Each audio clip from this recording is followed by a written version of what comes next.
자, 그다음에 국민의힘으로 얘기를 좀 넘겨봐야 될 것 같은데 지금 국민의힘 뭐 비대위원뿐만 아니라 영입인재 1호까지 과거 발언으로 굉장히 곤혹스러워하고 있는데 박상수 변호사죠. 영입인재 1호가 뭐 여성 비하 발언이라든지 뭐 세대 갈라치기 발언, 조세 포탈 논란까지 여러 가지 이제 논란에 휩싸여 있는데 이거는 뭐 그 사실은 한동훈 그 위원장 같은 경우에 원래 이제 법무부에 있을 때도 뭐 인사 검증 이런 걸 잘 못했다라는 평가를 받았는데 이렇게 국민의힘 안에서도 이런 문제가 불거지는 거는 뭐 한동훈 책임론이 나올 수밖에 없다라고 보시는 건가요? 어떻게 보세요? 일단 한동훈 장관이 정상적인 사람들하고 인사 검증하는 기준이 달라서 그렇습니다. 아, 그래요? 기준이 어떻게 다른가요? 세 가지 기준이 있죠. 첫 번째는 네. 어디 나왔어? 서울대요. 네, 서울대 법대. 서울대 법대까지 나오면 일단 프리패스. 네. 두 번째는 무슨 자격증이 있어? 변호사요. 뭐 변호사 좋고 회계사. 의사도 좋고 네. 회계사도 좋고 이런 정도의 자격증이 있어야 이런 사람들 뭐라 그러죠? 우리 이제 좋은 말로 영어로 fellow citizens라고 부르는 겁니다. 그런 이런 정도 사람들이 어떤 격을 citizens이구나. 네. 갖춘 사람들. 그래서 세 번째는 경력을 보죠. 네. 이명박 정부 때 뭐 했어? 이런 세 가지 기준에 얼추 들어오면 네. 무조건 통과합니다. 근데 이제 무슨 문제가 생기는 거냐? 그러니까 한동훈 장관 본인도 그렇지만 20대 때 서울대를 공부를 잘해서 들어가서 20대 초반에 뭐 소년등과라고 하죠. 네. 검사가 되고 또 의사가 되고 이렇게 해서 쭉 인생을 살았단 말이에요. 근데 그 중에서 많은 사람들은 독서도 하고 인문학적 소양도 갖추고 토론 같은 걸 통해서 넓은 범위의 사람들을 만나고 제대로 된 인식을 갖습니다. 한동훈 장관도 뭐 그런 점에서는 아주 부족한 사람이라고 생각하진 않아요. 네. 그런데 이 동네, 특히 보수 동네에서 약간 튀려면 말이죠. 네. 변호사를 하든 의사를 하든 우파들 중에서 저 끝에 있는 더러운 발언들을 하는 사람들이 튀어요. 그러니까 뭐 여자가 어떻다느니 무슨 페미니즘? 야, 전쟁 나서 전쟁지면 집단으로 막 이렇게 되는데 무슨 페미니즘 타령하고 있어? 이런 말을 우리 같이 정상적인 사람들이 보면 어떻게 저런 말을 하지 싶은데 네. 그들의 그 어떤 이 추저분한 뭐 예를 들면 일베 같은 커뮤니티 안에서는 의사가 이런 말을 해주니까 막 이렇게 추워 올려주는 오히려, 거예요. 네. 그러니까 이런 사람들이 위로 부각이 되잖아요. 그런 사람들을 걷어오니까 태생에 그런 사람들끼리 모일 수밖에 없는 겁니다. 이 집단에. 그러니까 정치적으로 훈련된 사람들은 아무리 보수 우파라고 하더라도 할 말과 하지 않을 말을 가리고 그런 생각을 갖고 있으면 아예 정치에 못 들어오죠. 네. 근데 이제 본업은 따로 있는데 이런 좀 과격한 말, 일베스러운 말을 할 수 있는 사람들이 눈에 띄니까 게다가 또 유튜브 좋아하는 분들 눈에 쪽쪽 들어오잖아요. 그렇게 땡겨져서 이런 사람들이 이제 비대위고 뭐고 다 구성을 하는 거죠. 네. 아니, 유튜브 저도 많이 나가는데 왜 저는 눈에 안 들어올까요? 아니, 비대위원 상식적이니까. 인재 영입 1호 이거 하고 싶으세요? 인재 영입은 말고 저거 그냥 비대위원? 공관위원 같은 거 시켜주면 내가 완전히 칼질했을 텐데. 아, 그래요? 안타깝습니다. 자, 공관위원. 오늘 다 임명이 됐으니까 이제 들어갈 데가 없겠네요. 한 명 더 추가하시죠. 알겠습니다. 이 논란 어떻게 봐야 되나요? 한동훈 비대위원장이 법무장관 하면서도 공직자들 인사검증을 했잖아요. 네. 담당 팀장 역할 같은 걸 하겠다라고 하셨는데 저는 이번 관련해서 문제를 삼고 싶은 게 과연 인사검증할 의지가 없었을까라는 부분과 네. 요 정도의 논란은 별 문제가 아니야 라고 생각을 했을 수도 있을 것 같아요. 후자가 더 문제 같아요. 네. 그러니까 자기네들 기준과 잣대로 네. 뭐 이 정도의 말실수, 뭐 요 정도 뭐 가명으로 뭐 강의를 해서 돈을 받아도 뭐 별 문제 있는 거야? 이게 더 훨씬 문제죠. 네. 그러니까 일반 국민들이 저런 막말을 한 사람들이 그렇게 있나요?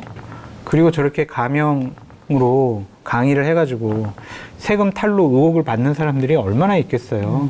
네. 그러니까 일반 국민들의 평균적인 눈높이에도 맞지 않은 분들이 그냥 윤석열 대통령과 한동훈 비대위원장에 가깝거나 마음에 든다고 해가지고 국민 앞에 선보여야 할 공직 후보들, 국회의원 후보들을 선정을 하는데 저런 분들을 공관위원으로 하고 비대위원으로 한다?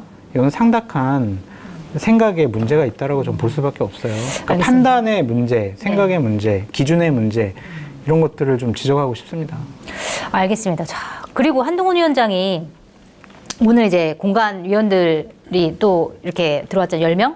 네, 그 중에 사실은 그 누구죠? 그러니까 3명의 현역 의원 중에서 한 명 이철규 의원, 네. 이철규 의원이 들어가면서 이거는 결국 그러면 대통령 뜻대로 공천을 하려는 거 아니냐라고 하는 이제 비판이 굉장히 많이 나왔는데 이거 어떻게 보세요? 우려가 있고 기대가 있어요. 네. 우려는 뭐냐면, 이철규 인재영입위원장 윤석열 대통령이 신임하는 사람이네, 가까운 사람이네. 네. 결국에는 윤심 공천하겠네. 오이구, 낙하산 공천하겠는데? 검사, 대통령실 참모들, 와, 현역 의원들 공천 학살 벌어지겠네? 이런 우려가 있는 것이고. 네. 또 하나는 그래도 이철규가 들어가서 다행이다라는 어떤 기대가 거죠? 있는 거죠. 네. 이철규 인재영입위원장은 부총장도 했었고요. 네. 사무총장 했고 인재영입위원장을 하고 있어요. 네. 그럼 당무를 안다는 거죠. 현재 지도부에 그렇게 당무를 잘하는 분이 없어요. 한동훈 비대위원장도 정치 처음이죠. 공관위원장도 처음 정치를 하는 분이죠. 공천의 실무 작업에 중요한 네. 사무총장도 판사 출신의 0.5선. 네. 정치적인 실무가 없어요. 네. 조직사무부총장, 김종협 고양당협위원장. 이분도 정치 실무를 해본 적이 없어요. 그러니까 이렇게 라인업을 짜놨는데 공천을 잘할 수 있다라고 기대하는 것도 상당히 무리인데 그나마 대통령과 통하고 당의 실무를 하는 이철규 인재영입위원장이 공관위원회에 들어간 것은 그나마 다행이다라고 네. 평가할 수가 있죠. 알겠습니다. 어떻게 보세요? 공관위원들? 뭐 이철규라는 신격화된 존재, 그러니까 뭐랄까, 신격화라기보다는 대통령과 직접적으로 소통하는 사람은 무조건 모시는 건 거죠. 네. 그러니까 인재영입위원장도 사표를 냈는데 버텼고, 네. 기억나시는지 모르겠는데 이 사람이 사무총장이었어요. 맞아요. 소위 말하는 강서구청장 보궐선거 패배 총책임자이죠. 김기현 대표만큼 충분히. 살아남아서 사표를 자 받아. 아유 제가 어떻게 이런 사표를 받습니까? 계속 하는 거잖아. 그러다 이제 공관위원장까지 딱 구조로본 비대위원장이 집어넣은 거 아닙니까? 네. 야 그러니 뭐 바랄 게 뭐 있어요. 대통령님 아무 걱정하지 마시고 안에 저기 모니터 중에 제일 좋은 거 마이크 중에 제일 성능 좋은 거 갖다 집어넣어놨으니까 나머지 9명이 딴소리 못합니다. 네. 걱정하지 마십시오라고 이제 대통령 안심용으로 사용한. 그러니까 제가 계속 말씀드리잖아요.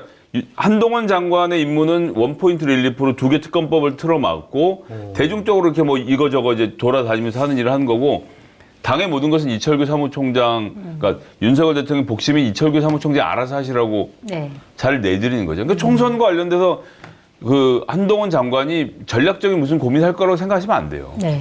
알겠습니다. 인재영입위원회에서 네. 갖고 있는 자료 그것들을 공관위에서 충분히 활용할 수 있기 때문에 이철규 공관위원장을 이철규 인재영입위원장을 공관위원으로 임명한 것이다. 다른 의도가 있는 것은 아닙니다. 아니다. 나이스. 라고 얘기를 한동훈 비대위원장이 했어요. 근데 과정으로 보면 사실 사무총장이 당연직으로 이제 들어가는 거기 때문에 사실 이철규 사무총장이 원래는 들어갔어야 되는데 보궐선거 패배하면서 사무총장에서 물러나다 보니까 사실은 들어갈 수 있는 명분이 없고 그러다가 사실 인재영입위원장을 하면서 또 그 명분으로 다시 또 들어가게 된 약간 그 과정들을 살펴보면 이 사람은 꼭 어떻게 해서든지 공천 과정에 개입을 시켜야 되겠다라고 하는 의도는 분명히 좀 있었다고 볼 수밖에 그렇게 없을 것 봐야 같아요. 될 것 같고요. 네. 저는 이종성 비례대표 의원을 공관위원으로 넣은 게 어떠한 의미가 있을까는 그건 해석이 좀 안 돼요. 네. 왜냐하면은 공천관리위원회에 가장 실무적인 데이터나 자료들 이거를 제공을 하는 게 조직사무부총장이거든요. 네. 근데 조직사무부총장이 공관위원으로 안 들어갔어요. 이건 또 처음 보는 네, 거예요. 네. 이거 뭐지? 왜 이종성 의원이 들어갔지? 이해할 수가 없어요. 이거는 취재가 필요한 부분인 것 같은데 조직사무부총장을 빼고 공천 관리를 어떻게 할까 그런 생각도 들고 왜 웃어요? 아니 윤이 뭐 지지율 보고 하겠어요. 자기 꽂을 사람 막 갖다 꽂을 건데 누가 조직 사무부총장이 거길 들어가나 안 들어가나 무슨 차이가 있습니까? 실제로 공천을 어떻게 하는지 좀 봐야 뭘 봐요, 의도가 그게. 뭔지를 좀 파악할 수 있을 것 근데 같습니다. 집권 여당인데 좀 기대를 좀 해주십시오. 그래도 어떤 부분에서요? 여러 가지로 공정하고 합리적이고 상식적이고 시스템에 의한 공천을 한다라는 믿음, 당원 당규에 의한 객관적이고 투명한 공천을 하겠다라는 믿음, 전 지역은 거의 경선을 통해서 투명하게 후보를 정하겠다라는 그런 믿음 이런 것들을 좀 기대해 주시기 바랍니다. 네. 알겠습니다. 자, 그리고 사실 오늘의 빅뉴스는 이거였습니다. 뭡니까? 두 분 혹시 통영에 가보셨나요? 그럼요. 네, 가봤죠. 예, 해산물의 천국이죠, 진짜. 근데 통영을 그대로 옮겨놓은 것 같습니다, 지금. 맞습니다. 지금 와. 스튜디오에 맛있는 냄새가 지금. 자, 오늘 준비된 음식 한국의 나폴리 통영에서 올라온 통영 생굴 하프셀, 다이어트 음식으로 좋은 통영 홍가리비. 어떠세요? 와, 이거. 저도 진짜 계속 와. 먹고 싶어서 참았어요. 아, 진짜. 이 굴하고. 오늘 너무 맛있어요. 오.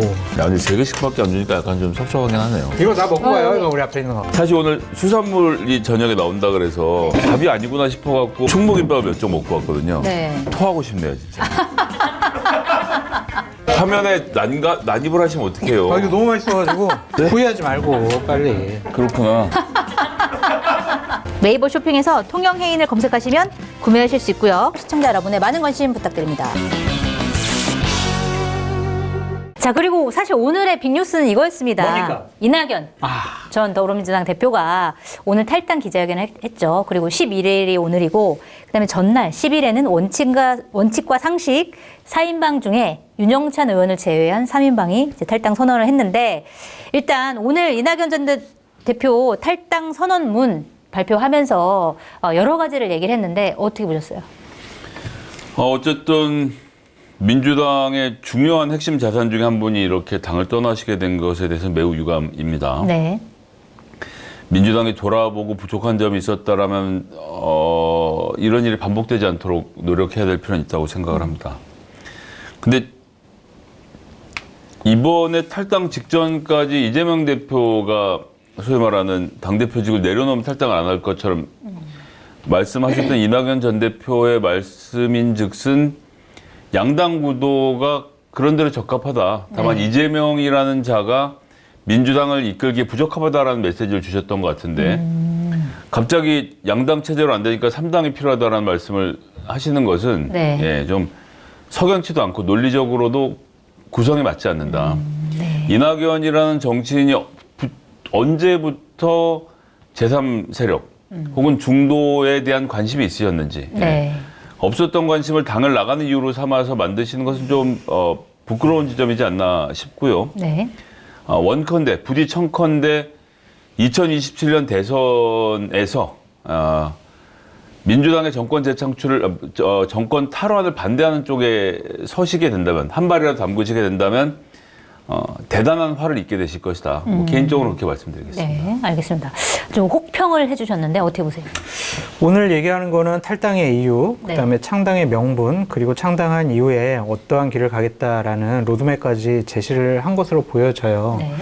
그러니까 본인이 뭐 김성현 소장님 잘 지적을 해주셨듯이 그분이 언제부터 다당제, 대화 타협, 조정의 정치를 원했는지 저희는 좀 의구심을 가질 수는 있지만 네. 기존부터 다당제가 필요하다고 꾸준히 얘기한 게 아니기 때문에 그러니까 왜냐하면은 그분이 문재인 정권 하에서 총리도 하시고 당대표도 하시고 중요한 정치적인 역량과 지위를 갖고 계셨잖아요. 네. 진정성이 있었다면 그때 어느 정도 주장을 했었어야 해요. 네. 근데 그때는 안 하고 본인이 좀 변방으로 밀려나니까 이재명 당대표 체제 하에서 민주당에서 본인은 활로가 없으니 나와서 다당제를 하겠다라는 것은 아무리 생각해도 좀 설득이 안 되고 명분이 좀 약한 것이 아닌가라는 네. 좀 생각이 들고요. 저는 어쨌든 창당의 명분에 대해서는 동의하는 편이에요. 네. 영남과 호남이라는 강력한 지역주의를 기반한 거대 양당이 국민을 갈등과 분열로 이끌어서 나라를 반쪽으로 만들었다. 대화 타협 조정이 없는 정치는 그냥 갈등과 분열만 있다. 이런 정치권을 좀 바꿔보자. 이런 취지에 반대할 사람이 누가 있겠습니까? 네. 그런데 민주당을 지지하고 민주당에서 활동했던 분들은 이런 생각을 할 수가 있겠죠.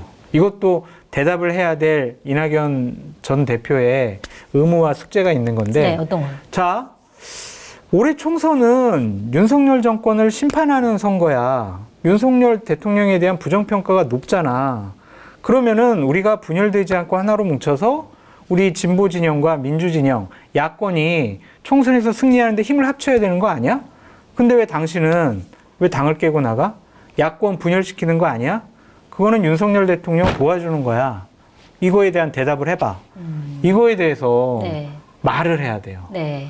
제가 조금 더 저에게 힘을 보내주시면 윤석열 정권 더욱더 견제 잘할 수 있고 비판 잘할 수 있고요. 더욱더 우리 대안 세력으로서 야권 세력을 더욱더 능력 있게 만들 수 있어요. 라는 것을 입증을 해줘야 된다니까요. 네. 안 그러면은 새가 붙지도 않고 자칫 잘못하면 이낙연 전 대표가 진보 진영, 민주 진영, 뭐 호남 기반으로 한 정치적인 그동안의 자산을 다 잃어버릴 가능성이 높아요. 네. 그 대단히 위태로운 선택을 하신 거는 맞다. 네. 그렇게 생각합니다. 그리고 또 오늘 언론 인터뷰한 거 보니까 총선에 불출마하겠다라고 또 선언을 하셨더라고요. 그거가 이거는 좀 왜 약해요. 아, 그래요? 네. 총선에 출마해가지고 당선될 지역이 없어요. 아, 어차피 없다. 없죠. 호남도요? 호남 본인 지역구의 이계호 뭐 정책위 의장 본인 뭐 원래 이낙연계라고 하던데 네. 그분도 오늘 되게 반대를 세게 말씀하셨더라고요. 네. 본인의 후배랑 그 지역에서 또다시 대결한다는 것 자체가 이거는 정치인으로서 할 일은 아닌 것 같다라는 좀 생각이 들고 네. 그렇다고 뭐 비례대표 가서 배지 한번 더 달자니 참 좀 이거는 좀스러워 보이기도 하고 네. 그러니까 불출마한 건 맞는데 오해를 더욱더 크게 불식시키려면 네. 저는 2027년 대선도 불출마하겠습니다. 아, 그렇게 해야 된다? 그래서 네. 제3세력이 진정성 있게 국민들에게 소구력이 있어서 의미 있는 의석을 얻고 다당제로 가는 길 그리고 상식과 합리의 정치가 국회에서 뿌리 내리는데 저는 밑거름이 되겠습니다. 저 대권 욕심 없고요. 배지 욕심 없어요. 라고 해야 그렇구나. 좀 진정성이 있구나. 예전에는 그런 말 안 했어도 우리가 한번 관심을 가져볼까? 이렇게 되는데 하나가 빠져 있다는 거죠. 네. 대권 뭐야 그럼 뭐 총선 출마는 안 하고 대권 출마하겠다는 거야? 이거 결국에는 대권 후보 안 되니까 나간 거 아니야? 이런 식으로 또 비판받을 수가 있잖아요. 네. 비판의 소지를 줄일 수 있도록 나는 욕심이 없어요 라는 모습을 보여줘야 된다. 끝까지 욕심 없는 모습을 더 그렇죠. 한 단계 더 나가서 보여줘야 된다. 네. 알겠습니다. 버려야 채워집니다. 총선 불출마로는 부족하다. 대권 출마 포기까지 해야 된다. 이렇게 말씀하셨는데 어떻게 보세요? 글쎄요, 잘 모르겠어요. 거기까지는 이준석 대표가 최근에 대권 도전과 관련돼서는 외교 쪽의 공부가 더 필요하다고 하면서 한 발 빼는 모습을 보이더라고요. 네.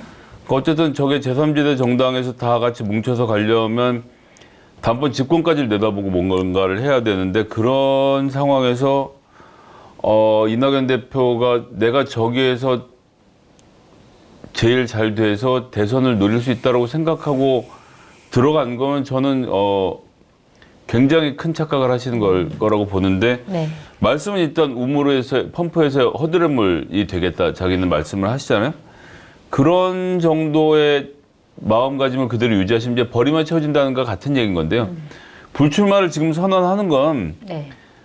사실은 정치적으로는 해도 상관은 없어요. 그러니까 내가 다시 출마하겠다 마음 뒤집는 이런 문제가 아니라 네. 그 2026년이 돼서 전체 국민의 최소한 절반 정도가 이낙연 전 대표님 이번에 대권에 출마해 주세요라고 바라는 상황이 돼야 대통령 선거도 어차피 이기는 거거든요. 네, 그렇죠. 본인이 뭐 그때 다 아등바등한다고 될 판이 아니란 말이에요. 네. 그러면 정치적 욕심을 완전히 내려놓고 승부를 보시는 게 맞겠죠. 근데 그렇게 할지는 잘 모르겠습니다.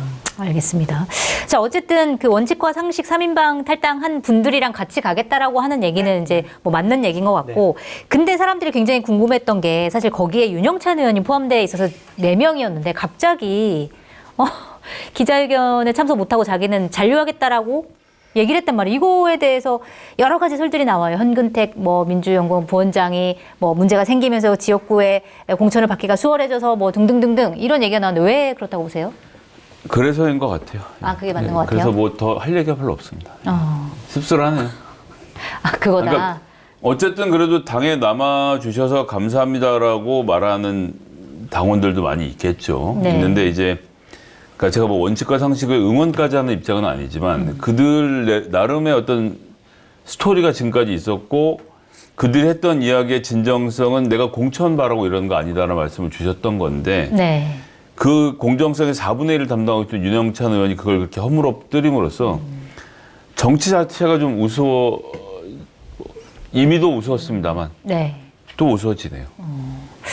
그렇군요. 그래서 원칙과 상식 탈장한 3인방마저도 이거는 현근택 위원장 때문이 아니야라고 얘기하는 이유가 사실은 만약에 실제로 그렇다고 하면 자기들의 어떤 순수성도 약간 사람들이 의심할 수밖에 없기 때문에 그러시는 것 같기도 한데 어떻게 보세요, 윤영찬 의원? 김성애 소장님 너무한 거 아닙니까? 왜요? 탈당해도 뭐라 그러고 안 해도 탈당하지 뭐라고. 않아도 뭐라 그러고 뭐 어떻게 하라는 얘기입니까? 뭐라고 안 했잖아요. 그래서 했잖아요. 최대한 줄여서 말했잖아요. 그게 뭐라고 한 거지. 그러니까 참 그 윤영찬 의원이 왜 저런 선택을 했을까? 진짜 네. 참 바보 취급받을 수밖에 없을 것 같고 저는 남아서 네. 공천을 받아서 배지를 달더라도 네. 정치적인 생명력은 끝난 것이 아닌가라는 생각이 들어요. 누가 이제 중요한 일들을 윤영찬 의원과 상의를 할 것이며 네.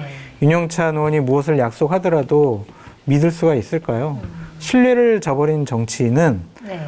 국민으로부터 버림받을 가능성이 높고 배지를 달더라도 같은 동료 의원들이나 국민들이 그냥 의원으로 인정 안 할 가능성이 높아 보여요. 그래서 왜 저런 선택을 했는지 네. 결국에는 김성애 소장님 말씀하신 것처럼 배지에 눈이 멀어서 그동안 이재명 당대표를 공격을 하고 민주당의 불합리에 대해서 공격한 것이 아니냐 그런 생각이 좀 들어서 참 씁쓸합니다. 알겠습니다. 자, 그리고 사실 이제 이낙연 대표 탈당하면서 과연 지금 이제 제3지대에 있는 사람들끼리 네. 빅텐트를 만들 것이냐. 뭐 9일이었죠. 양향자 의원이 출판 기념회를 하는데 여기서 다 모였습니다. 이낙연 전 대표, 이준석 전 대표, 금태섭 공동대표, 양향자 대표 막 다 모여가지고 그리고 서로 얘기하는 걸 들어보면 서로에 대해서 적대감을 갖지 않고 언제든지 같이 할 수 있다는 얘기들을 이제 끊임없이들 하고 있는데 실제로 이 빅텐트 가능성 있다고 보세요? 많이 있죠. 본인들이 절실하게 생각을 하는 것 같아요. 따로 해서는 우리가 성공할 수가 없다. 그래도 같이 해야 의미 있는 의석수를 확보할 수가 있다. 국민의 인정을 받을 수 있다. 그렇게 생각하는 것 같고요. 네. 만약에 그 양향자 의원 출판 기념회 때 그러한 빅텐트에 대한 생각이 없었다면 그 자리가 불편했을 거 아니에요. 그럼 그렇겠죠. 어떠한 핑계를 대서라도 그 자리에 안 갔을 거예요. 텐데. 근데 그 자리에 네. 억지로라도 온 것을 보면 다 같이 함께하는 모습을 보이고 싶어 하는 것이다. 네. 그래서 향후에도 함께할 가능성이 높다라고 볼 수밖에 없고요. 이낙연 전 대표랑 이준석 전 대표는 지난주 금요일에 한번 서로 만났어요. 아. 둘이 만나가지고 여러 가지 얘기를 좀 했고 어제는 채널 A에서 네. 두 분이 이제 토론을 했어요. 네. 그래서 오늘 뭐 후속 취재를 보니까 여러 가지 중요한 얘기, 좀 큰 얘기, 국가적인 얘기를 진솔하게 잘 나눴다고 하더라고요. 그런 것을 보면 좀 따로 하면 망한다. 같이 해야 되겠다. 네. 그런 생각이 아주 강하기 때문에 네. 같이 할 가능성이 높고 또 짧게 말씀드리면 둘 사이를 연결시켜 주려고 하는 브릿지들 뭐 조기숙 전 홍보수석이라든지 박원석 전 의원이라든지 네. 애가 타가지고 상당히 많이 노력을 하고 있어요. 그렇기 때문에 재반 여건은 함께할 가능성이 높아 보인다. 시점상의 문제다. 그렇게 보여집니다. 알겠습니다. 빅텐트 가능성 어떻게 보세요? 일단 오늘 이낙연 대표 CBS 한판 승부에 나가서도 단독 인터뷰 과정에서 오. 뭐 이준석 대표하고의 뭐 잘 될 것 같다는 말을 이미 했고요. 네. 조기숙이라는 이론가가 처음부터 뭐 그 밑그림 그리는데 도움을 주고 제가 보기엔 이준석 대표 쪽에서 일종의 협상가로 역할을 했던 걸로 보여지는데 그래서 이제 판은 깔리게 됐죠. 판은 깔리게 됐고 가지는 파괴력은 누차 설명드렸습니다만 이준석 대표가 무릇 이건 이래야 된다는 도구마가 없는 상태에서 접근하는 능력을 가지고는 긍정적인 측면이 분명히 있고요. 근데 네. 이제 부정적인 측면은 각 당에 있는 리더십도 통제하지 못했던 사람들이 지금 가운데다 모여 있는 거거든요. 네. 니네 식으로 하면 안 되라는 사람들이 모여서 그들 간에 합의를 할 수 있는, 그러니까 이제 이게 이론적으로는 잘 지금 아기가 맞아 들어가는데 정서적으로 이걸 맞출 수 있는 이 전체를 보듬어 줄 수 있는, 그러니까 리더십이 없다고 하더라도 이 전체를 좀 이렇게 잘 아우를 수 있는 사람들과 캐릭터가 있느냐? 그게 좀 아직은 의문점으로 남아 있습니다. 김종인 전 비대위원장? 그건 안 될 거예요. 안 돼요? 예. 김종인 전 비대위원장이 뭔가를 아우르는 역할을 할 수 있을까요? 그러니 후견인 역할을 하는 것 같아요. 네. 김종인 비대위원장이 지금 행보를 보면 네. 금태섭 좀 데리고 가라고. 금태섭이랑 같이 해. 왜 금태섭을 왜 자꾸 전면에 안 내세워. 그 얘기만 하는 것 같아요. 네. 얼마 전에도 김종인, 이준석, 금태섭 이 세 분이 뭐 식사를 했다라는 보도가 나왔거든요. 그런 거 보면 금태섭 의원을 상당히 아끼는 것 같습니다. 그렇구나. 거기에 좀 약간 쏠려 있다. 근데 거기는 또 유호정 의원 때문에 상당히 좀 골치 아픈 것 같아요. 그 새로운 그러게요. 선택은. 네. 여기서 이제 제일 재밌는 건 금태섭 의원이 유호정 의원을 떼내고 네. 제3당에 합류하는 그림. 이것도 이제 앞으로 지켜보시게 될 중요한 코미디 중에 하나입니다. 그럴 가능성이 높아. 아니, 어쨌거나 류호정 의원 못 들어가게 돼 있어요. 제가 선언하는데 네. 그걸 빼고 가게 되면 금태섭 의원 꼴이 굉장히 우스워지겠지만 우스워지더라도 들어가겠죠. 그러니까 이준석이나 천하람이나 특히 천하람 창당 준비위원장 같은 경우에는 네. 유호정은 절대로 못 받아요라고 공개적으로 얘기해버렸어요. 아, 그래요. 그래서 안 돼요. 이제. 그건 천하람 위원장의 워딩이기도 하지만 그 내부에 있는 구성원들 중에 여럿이 그렇게 얘기를 하고 있거든요. 그러니까 금태섭 의원이 양당 간의 결정을 해야 되는 희한한 상황이 될 겁니다. 알겠습니다. 어쨌든 정의당 탈당 문제로 여러 가지 이제 문제가 있어가지고 인식이 많이 안 좋아진 건 좀 사실인 것 같긴 합니다. 아유, 좀 젊은 정치인이 왜 저러는지 네, 새로운 선택을 하겠다면서 잘못된 선택을 하고 있는 것이 아니냐라는 생각이 듭니다. 알겠습니다. 자, 작가님이 고개를 끄덕여서 동의를 표해주셨어요. 신당 처음이에요. 빅텐트 어떻게 될지 조만간 좀 결정이 날 것 같으니까 한번 지켜보도록 하고요.